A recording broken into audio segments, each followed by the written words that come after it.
Okay, now here's some story problems, word problems, okay? And let's look at them. They actually go pretty quick.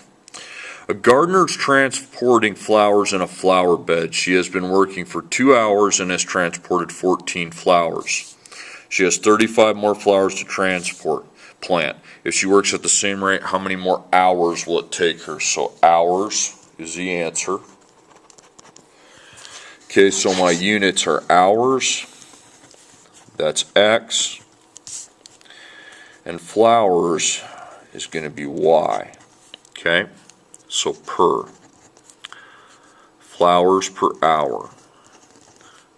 So I look for flowers, 14, but that's not every hour, okay? 35 doesn't say anything about being every single hour, okay? So I don't have anything here for the rate of change. Now here's why you don't need it. We really don't have an M because I didn't have anything over here. Now you know how X stands for hours, the time starts at 0. If I don't have any hours, I'm not going to have any flowers. They both start at 0. So what that means when they start at 0 is I have what's called a ratio problem. That means when I write the equation, I can use ratios, okay? Now when I set up the ratios, we want to put the X in the denominator. So hours are going to go in the denominator. Flowers in the numerator. You always want to put the Y in the numerator, the X in the denominator. Okay, so 14 flowers in 2 hours, so 14 and 2. By the way, the rate of change would be 7, but I don't need that, okay? And then 35 flowers go here, and then X hours. So I take 2 times 35, that's 70. Divide that by 14, that's 5, okay? So 5 hours. Next problem. Copy machine cut it off, not my fault. A bakery sells 10 bagels for $3.69. If the bakery starts selling the bagels in packages of 12, how much could you expect the bagels to cost? So I'm looking for the cost, so money, okay? So money's a unit, and then bagels would be a unit. Okay, the product I'm buying is the X, and the money's Y every time, okay?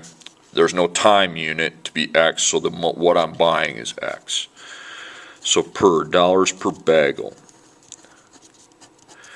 Okay, I don't know the dollars per bagel. I could find that if I wanted to. I could take $3.69 divided by 10, but guess what? I don't even care because I can use ratios because X is bagels, and if I don't have any bagels, you're not going to have to pay any money. Okay, simple as that.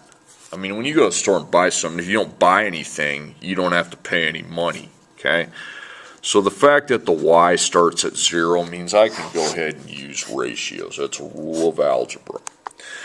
So we put the X unit in the denominator and the Y unit in the numerator, money. Okay, so 10 bagels cost $3.69. Okay, 12 is bagels, so 12 bagels, and then dollars X. Just put X for it. I know dollars is Y, but just use X in a ratio. Okay, so I cross multiply 3.69 times 12, $44.28. And then I divide that by 10, okay? This is going to be kind of weird. 44.28 divided by 10. $4.43. You need to have that look like a money amount, so we round to the nearest hundredth. The 42 becomes a 43 because the 8's higher than 5. Okay. Next problem. A portable media player has 2 gigabytes.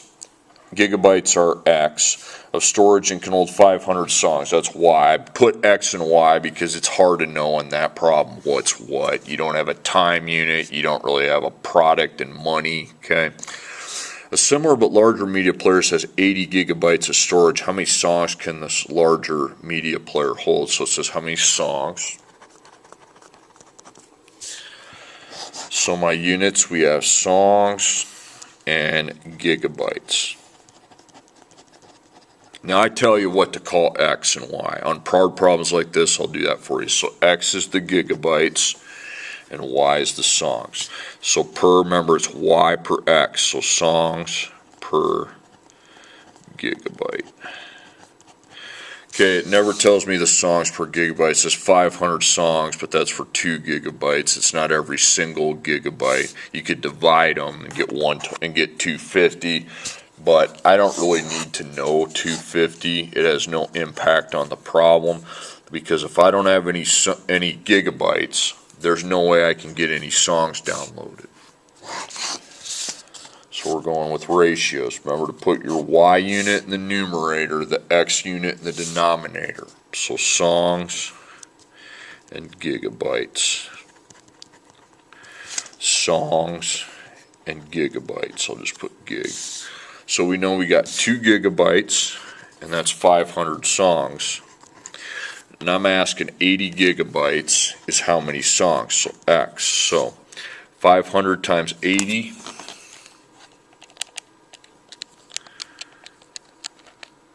40,000, divided by 2 is 20,000, okay? So 20,000 songs, okay?